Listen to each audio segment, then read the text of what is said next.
সবাই ভালো আছেন আশা করি। আমি ভালো নেই, কারণ কি আমার একটা মনের মানুষ লাগতো, কিন্তু আমি পাইতেছি না অনেক দিন ধরে। যদি এরকম কেউ থাকেন তাহলে অবশ্যই জানাবেন। আমার না খুব কষ্ট, একা একা থাকতে ভালো লাগে না। আর আমার বাবা মা কেউ নেই, যৌতুকের কারণে আমি বিয়ে করতে পারতেছি না, তার জন্য বললাম একটা মনের মানুষ দরকার।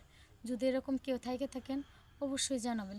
আর আমার ছোটোবেলা থেকে না খাইতে পারি নাই, ঘুমাইতে পারি নাই, শুইতে পারি নাই, রাস্তাঘাটে ছিলাম।